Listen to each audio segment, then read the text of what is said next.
He's kissing Lex Luthor every day in your dream. A little peck every day, yeah. It's part of his morning routine. Hello, and welcome to episode 11 of Kicking Trees. Today we're reviewing Superman 4, The Quest for Peace. So let's start off with some of your notes. What do you got? First note I have is credits were boring again. They didn't have anything happening and I just had to watch them for a while again. Yep, that's true. That upset me. No shenanigans. No, none at all. That's the one thing Superman 3 did the best out of all 4 movies, I think. This one was a step backwards in the credits category. Yes. Okay. I liked that at the beginning he was saving Russian astronauts because it shows that he's worldly. Yes. Because 1 and 2, he's particularly confined to America. And then 3 just has that Italy portion, I think. Yeah. And then this one, he does more stuff around the world. Yeah, that is true. He's dealing with world issues with the nuclear war and everything. Which the nuclear war stuff is very interesting. And then they do nothing with it. Yes, that was a problem I had with it. That's a solid plot point to base a Superman movie around. It's nice when he has to deal with real world issues, but he can't because of his non-real world issue morals. The big thing he contemplates in this one is Jor-El telling him he cannot interfere in earthly affairs. But he, to my understanding, has been interfering with earthly affairs just by saving people. So what exactly is his understanding of this rule by Jor-El? Also, he really throws that out the window when he goes to every country and steals their nukes and throws them into space. They were willingly giving him the nukes. And that was his thing in the movie. He gave that up to do this. Were they willingly giving him the nukes? I think so. I feel like that should have caused issues too, because all the countries would be like, well, no, you have to take those countries' nukes first. I'm not going to give you my nukes if the others have nukes still. I think they were doing it, surrendering them to Superman, because he had that giant net set up. So where'd that net come from? What is that net? The world government, I assume. Space nuke net? Yeah. It's always in orbit. Oh, okay. Just in case. Yeah. Lana Lang is gone. Like you may have said last episode. Yeah, they set her up at the end of 3, and then she's just missing. She might as well be dead. Inexplicably. Yeah. Her and Ricky, they died in the bus crash. Yeah, I guess so. And he moved on. Okay, and then there's Lacey. Who actually, like Lana and Lacey's story, Lacey's story could have been Lana's character. Easily. Because Lacey was just into Clark. Yeah. It didn't have a ton to do with her being the top shareholder's daughter. Yeah, not really, no. Planet. It just could have been Lana trying to go out with Clark. And they could have had the same shenanigans happen. They could have. So that was weird. There's no Jor-El again this time. And then at the beginning of this one, he's on the Kent farm and he finds a new crystal there. Yeah. Did he never check the farm before? Where did this crystal come from? I don't know. Where exactly was it? Just underground? It was where his ship was. Yeah, I guess he never visited that spot. Wow. Also, they're talking about selling the farm in the very first scene. Never again mentioned. Which is also a shame, because I think that's a really good plot point, too. Yeah, it's a part of who he is because he grew up there. Yeah, both his parents are dead now, and he has to give up the childhood home and stuff. Yeah, and he already has to deal with an exploding world that he's from. Yeah, he wouldn't want to give up his next home. And that farm is just like a big connection to humanity for Superman. Yeah, it could have been some good character stuff, but they just forgot about it entirely. Yeah. It was so weird. Yeah. Big whole setup scene for it. Yeah. To be a problem. It really seems like setup. I like that in the beginning when they show Lex in a chain gang doing prison labor. Yeah. He accessorizes again. Also, I just like that Gene Hackman, Lex Luthor, has returned.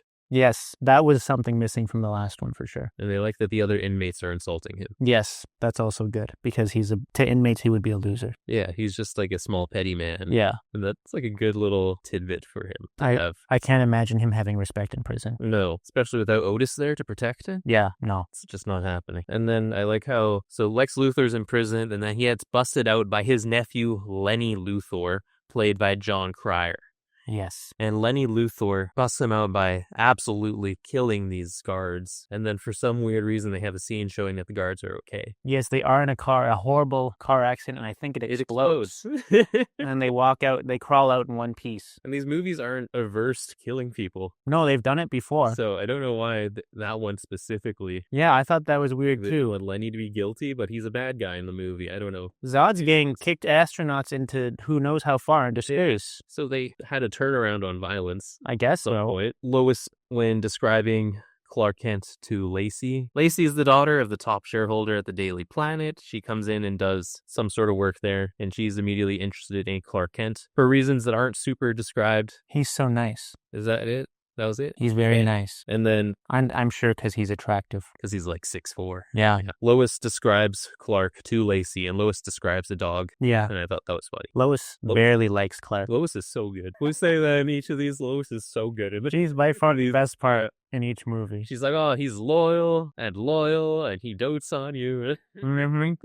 Do whatever you ask. Yeah. Yeah. That's funny stuff from Lois. Another big plot point is Lex Luthor needs some of Superman's DNA, and Superman was kind enough to donate a strand of his hair to a museum to show how strong it is. And then I just thought a museum having an exhibit on Superman's hair was funny. Also, that is just a fun thing to see. His hair holding up like a 10,000-pound thing. Yeah, but then Lex Luthor just cuts it with bolt cutters. Yeah, that didn't make much sense. No. And then Superman is struggling with the nuclear war stuff after that, I believe. What brought on... Oh, a kid wrote a letter to Superman. Superman is concerned about the nukes now because a kid wrote a letter to him. Yeah, before he didn't care. No, he was indifferent about it. Yeah, he was like, nuke the place or not, I don't know. I like him talking to the UN. Mm-hmm. I thought that was cool. Yeah. And I like that he says, this is my planet too. Yes, that was good. That was good. Yep. There is some good in this movie. It's mostly nothing burger and nothing really happens, but it had a promising start. It did. And then it's like it's two different movies just smooshed together. Devolved into a half-hour battle between Superman and the Nuclearman. Yeah. And then, they had solid stories that they could work off of that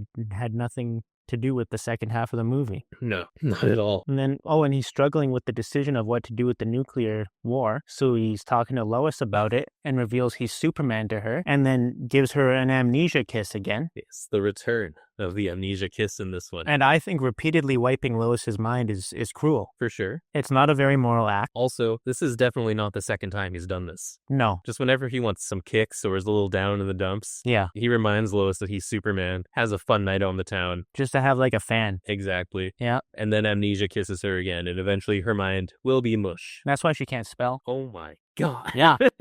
She just becomes a little less every time. Yeah. And I was also thinking if he were truly selfless, he would kiss every world leader so that they forget about the nukes and just kiss Lex on the mouth. He forgets about Superman as well. You think the amnesia kiss can be that selective? What do you mean selective? I think. Oh, you think like it can only be, kiss him a bunch of times then. Make out. An amnesia make out. We're saying it makes people brain dead probably eventually. But he doesn't think so. Oh, yeah. So why doesn't he just kiss Lex Luthor on the mouth? To forget about Superman entirely. Yeah. Because then he'll just discover Superman again the next day. Gotta kiss him again. He's kissing Lex Luthor every day. A little peck every day, yeah. It's part of his morning routine. Is Lex Luthor in prison? Actually, no. If he's giving him a kiss every day, he doesn't have to be in prison. He's not working. He's not doing any villain stuff if he's getting a kiss every day. I guess. That's how you make a criminal into a functioning member of society. By giving them kisses. By Superman giving them a little kiss every they just morning. Want to be loved. Yes. Mm-hmm. I have a little note here that says I'm 40 minutes in and almost nothing has happened again. I have a little note for when he returns to the fortress and there's new talking heads. Yeah, what was that about? I think they were supposed to be the Krypton Council, but I do not know. And I don't know why Jor-El would have programmed them to be in there. Yeah, also, I thought, Jor-El was able to program himself and the mother because he was able to put their personality and everything Those in were there. recordings. Yeah. So you would have had to have the Krypton Council, who he is frequently having disagreements with and who disapproves of this whole plan. Yeah. Do recordings for the plan. What was that other continuity bit that we liked in this one? It was the return of the amnesia kiss. Did they have something? Lex used the Luthor frequency again. Yeah, that was good too. So they have fun little callbacks to the previous movies, and then they squander it. Yeah. And then it's a bummer. It's a strange movie, strangely written. And then I also have, this is before this part of the movie happened, okay? I have a note saying I would enjoy if Clark agreed to do the 4-person dinner with Lois, Lacey, and Superman, and then they do shenanigans like he has to go to the bathroom and switch costumes over and over again. And then you were ecstatic. Oh my God.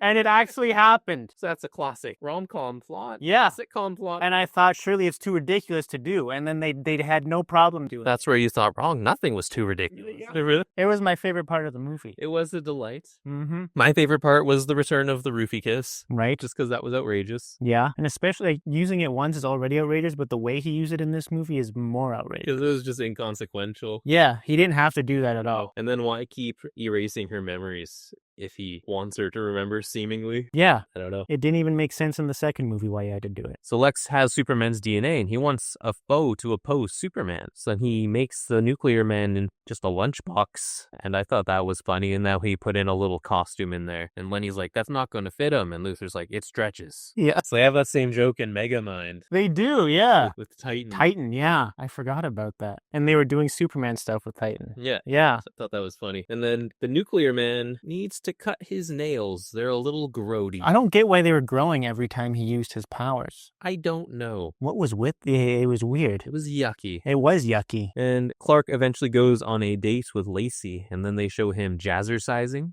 which was just a funny visual. But then one of the instructors starts insulting Clark, and then Clark once again shows that he's vindictive. This was immediate. This wasn't me. He didn't waste any time. No. As soon as Lacey left the room, he threw like a 200-pound weight on the guy. It's so dangerous. The guy could have died. Yeah.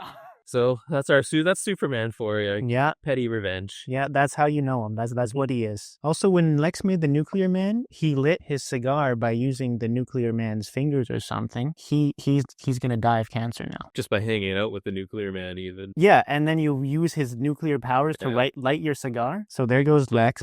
Yeah. I like when at one point, I don't even know what was happening, they cut to Lex in his penthouse, and he's just with a Victorian woman. Yeah, that was really funny. They don't comment on it. Yeah. I don't know what the deal was with that. They just continue on. Our potential romantic partner, I don't know. I loved that. That was just funny. Yeah. It was pretty funny. It had some of the humor back. It did. Yeah, like the good humor. Not the Richard Pryor just stumbling around humor. Yeah. And I like that Nuclear Man has Gene Hackman, Lex Luthor's voice. Strange, but yeah. I didn't think that would be the case for the whole movie, but then it was. It stuck. And I have no idea why they would have chosen to do that. Me neither. So what part of the double date specifically did you like? I was just so stressed the whole time because one of them finds out. Also, like, what if Lacey is like, this Clark guy is just leaving me on this date, and what if Lois was like, Superman is just keeps on leaving me on this interview, and there's nothing important happening, right? I was just stressed for both relationships. I was stressed if one of them found out. It was a thrill. I was thinking, why would Superman agree to a double date? Yeah, that was English of him. Yeah, if Clark Kent and Superman were different people even, why would Superman be agreeing to go on this double date? Yeah. I don't know. Well, it was mostly for the interview, but then he would be like, yeah, and why is there this couple on a date around for our interview here? And I also really like when Clark got taken away by that trolley, and it was like, there's nothing I can do now. Yeah, I'm stuck here until the person stops moving. I like when, as part of his little scheme, because he's doing this just for himself, basically. Yeah. He didn't have to agree to this. This is just for his own amusement. Yeah. To just kind of pull a hoodwink on the little people. Mm-hmm. And then part of that is he ruins dinner with his heat vision. Didn't it end up being perfectly cooked? Did it? From his heat vision? Okay, I probably missed that with mine. It was on fire. Oh, was it? It was smoking. Well, he's an asshole. Yeah. Let us know if I'm misremembering that. Yeah. Just for his shenanigans. And it was like a full turkey dinner or something, right? Yeah. Yeah. He just heat visioned it. It's not cheap. And then Lacey, or maybe Lois, I don't even know who said this. They were talking about Clark Kent or Superman. Again, I don't recall. But I like the line, how can one man be so square and so delicious? I think that was Lacey. I remember that, yeah. It's just talking about Clark then, okay. Yeah. That was really funny. That was funny. So delicious. And then I like when Superman confronts Lex Luthor for the final battle. I don't even know what they were talking about, but then Superman says, it's common knowledge, Luthor, that you hate children and animals. Yeah, I remember that really too. They were talking about something along those lines. I don't remember what either. Because that's just another thing. How did he make this known? Yeah, I don't know. Or think children and animals. He's just so evil. Yeah. Yeah. I like that he's just hilariously evil. He doesn't have nuance. No. Whereas I prefer that. There's nothing like, hey, maybe he has a point. No. He's just an evil man. Also, during that talk, he wanted to talk to Superman and said that he's the only one that can keep up with him, which is nice nod to Superman's intelligence because he's always just so randomly a genius sometimes. He spent those 12 years in the learning pods. Yeah, but even in the comics, he'll be like doing normal things and then suddenly he's like, I have this top of the line creation that no one's ever thought of before. I have these robotic Supermans that can hold my place. Yeah. Yeah. And then Nuclear Man and Superman start to fight for like 40 minutes. It's such a long fight. Yeah, which I'm not against a long fight, but it just wasn't even that good either. No, the effects in this one are definitely worse over 1 and 2. Yeah, like, compared to the Zod fight, this was kind of a bad fight. Yeah, and just, I know you said in 3 the flying looked worse. Yeah. And then in 4 the flying looked even worse than in 3. Yeah. Just progressive decline. And also Superman used some reconstruction vision in the fight. Like his sculpting vision. Yeah, his sculpting vision. Like how Zod and friends had the Mount Rushmore sculpting vision. Yeah, so I guess that's just a Kryptonian power here. This is on the Great Wall. Yeah. The Great Wall of China, which had mostly white people visiting it, but it's a tourist location, so I can forgive that maybe. Yeah, kind of makes sense. And I thought Nuclearman was very Sentry with his connection to the sun, but also he just looked a lot like Quasar from the comics as well. He just had a fun costume, very comic booky costume. I did like his costume, and it was, because did he even have fabric on the sides? On the sides of... Like on the sides of his chest, his torso? I don't know. It showed a lot of skin though. Yeah, it did. And he had great hair. Mm-hmm. Which is always a plus. I like when Superman cuts a mountaintop to plug a volcano. I thought that was creative. Yeah. But then suddenly, Superman gets sliced by Nuclearman's long nails. I forgot about this. Yeah. He collapses to the floor, becomes terribly ill, and then slowly becomes an old man. Yeah. And at no point did they say, yeah, if Nuclearman slices Superman, he'll become an old man. It's just something that started happening. Lex did say, I guess, like, this is the only man that could defeat Superman or something. We didn't know it was because he would get sliced and turn into an old man, though. No, I also find it funny that the Nuclearman, if you cover him in a blanket, he turns off. Yeah, what a horrible weakness. Yeah. Just in a few hours, the sun will go down and he's done. It's like those dogs that are... It's like, what was her name? Ivana? No. What was London Tipton's dog's name? Oh, God, I don't know. It was like London Tipton, how if you put a blanket on her head, she falls asleep. Yeah, that was what it was. Just such an easy to discover weakness. Yeah. And then, Superman does know the weakness, I think. He did figure it out off camera. And then at the very end of this, when Clark Kent is ill and suffering from this cut and turning into an old man, Lois pretty much confirms that she does in fact know that he's Superman. Without fully saying it. Which is, again, weird to include if you're going to keep doubling down on the amnesia kiss. Yeah. So is the amnesia kiss ever effective? Does she just keep pretending this for... She just wanted some kisses. She just keeps wanting smooches, okay. Yeah. Or does she play coy of this fact out of fear that she will get more amnesia kisses and she doesn't want amnesia kisses? She's like, I just want to remember yesterday, please. Yeah, maybe. And then I don't even know, I don't understand what made him better. Like, he found that crystal at the start and used the crystal, but... Because the crystal contained all the power of Krypton. All the power? Did they say that? All the power of something. Okay, it recharged him, and why didn't he keep getting drained? It didn't make any sense. No. The third act climax is pretty random. The Nuclearman sees a picture of Lacey in the newspaper, and he's a horn dog now, so he must have Lacey. So he goes to the Daily Planet to kidnap her. Is that what happened? Yeah. Oh, he didn't know Lacey had a connection to Superman or anything. No. Oh my God. Saw a pretty woman in the newspaper. Yeah, this ending part is such a mess. All the events are scrambled in my brain already. And then Superman has telekinesis at one point. People are falling from a building and he catches them or something. Oh, was it with the finger thing? Yeah. Right, yeah. Which Superman, I don't think, has displayed that power, but I guess he learned it through watching Zod. Yeah. He's like, I guess I can do that. Yep. Like the sculpting vision. Like the sculpting. Exactly. Yeah. He probably used the sculpting vision back on Rushmore. Does he use it again on Mount Rushmore at the end of Superman 2? I don't know. If we didn't see it, that must be how it's back to normal after. Presumably. I also like that during the fight with Nuclearman, he knees him in the face. I remember that. Knee. Yeah. But then Nuclearman brings Lacey, just in her normal work outfit, into outer space for like 5 minutes.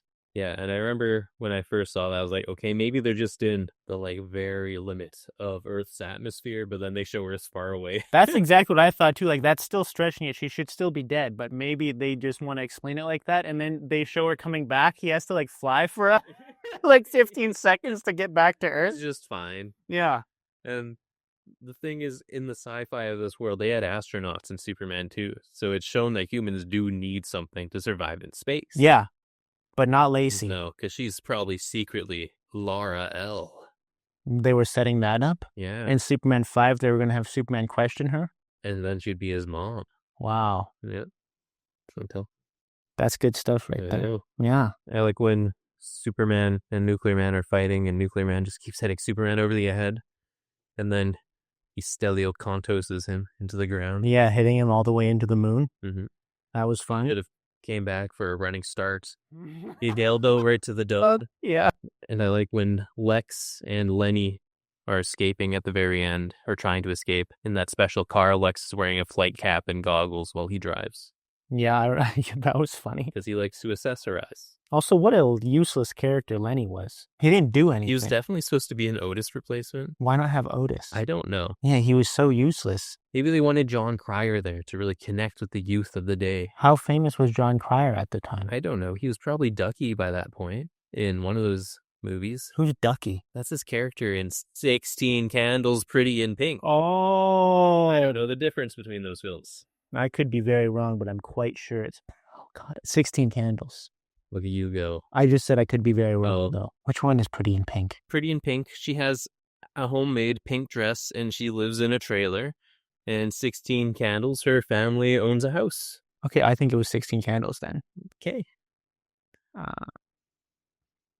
This is not important. Okay. This doesn't matter. Let us know which one's better, Pretty in Pink or 16 Candles. Yeah. Okay, so definitely a shorter episode this week. But we talk about Pretty in Pink some more? No, I think the audience is good on that. Okay. It's my understanding that 16 Candles is the better one, but I think I've only seen 16 Candles. Pretty in Pink, that did not sound familiar when you described the trailer and everything. I've seen both. Wait, and does John Cryer have sex in a car in one of them? That's in 16 Candles. Oh, and he was amazing. And he really wanted to have sex with Molly Ringwald, but she turned... Or no! That was the nerd guy from Breakfast Club. That was her best friend. Oh, my God. John Cryer's in Pretty in Pink. So then the nerd guy from the Breakfast Club has sex in the car and is really good? I think so. Oh. Okay, I don't think I've seen Pretty in Pink. Let us know. Michael Anthony Hall. Yeah, and I think 16 Candles is probably the better movie. Because I haven't seen Pretty in Pink. Or I haven't seen 16 Candles and Pretty in Pink is the better movie. Heard it here first. And that's our review on this Pretty in Pink / 16 Candles. Yes. Okay, so shorter episode this week. There's just not as much to talk about with this movie. It itself was shorter, and then half of it was a prolonged fight scene that didn't have a lot of interesting stuff happen. Yeah. So what are you ranking this one? We gave Superman 3 an F, I believe. This one wasn't a good movie, but it was kind of enjoyable. Okay. So I'll give that a D. That's getting a D from you. Wait, D. Well, D, that's the only thing above F, right? Yeah, but this is why we need the E. We're not adding an E. You think this one is one level lower than 1 and 2? There's only so many levels. So? So you want me to say F again? It's not as bad as Superman 3. They can both be bad and both be F. Superman 3 was one of the worst movies I've ever seen in my life. This wasn't? It was enjoyable. Okay, let's put it in D. Wait, you're forgetting that this one had a sitcom style. I have to go to the washroom and change what I'm wearing to be on a date with 2 people. You heard it here first, people. This one's a D. Well, what would you give it? No, it's a D. You're right. You have to agree. Yeah, I agree. Okay. You're right. Okay. Short episode. Short episode. Superman 4. The Superman Quest for 4. Peace. And a fun fact, Scott Snyder, the current writer of Absolute Batman, years ago wrote a series called Superman Unchained. And his main inspiration for that series, he said in interviews, was Superman 4, The Quest for Peace. How did they relate? So I didn't read Superman Unchained. Okay, let's go. But I read an interview. Oh, okay. And I think Superman is also dealing with a real-world arms race issue in that. Oh, so series. Scott Snyder took like the story they were trying to do at the start and actually made it so they did that story. I think. That sounds pretty awesome. Yeah. I kind of want to get that comic now. Okay, so that has been Kicking Trees, episode 11, our review and ranking of Superman 4, The Quest for Peace. What's next? Tune in next week where we'll be talking Superman Returns. And I have already watched 3/4 of this movie over the course of 4 sittings, and I have many more notes, so it will be a longer episode. Excellent. I'm Carter, I'm Xander. and we'll see you with Superman Returns.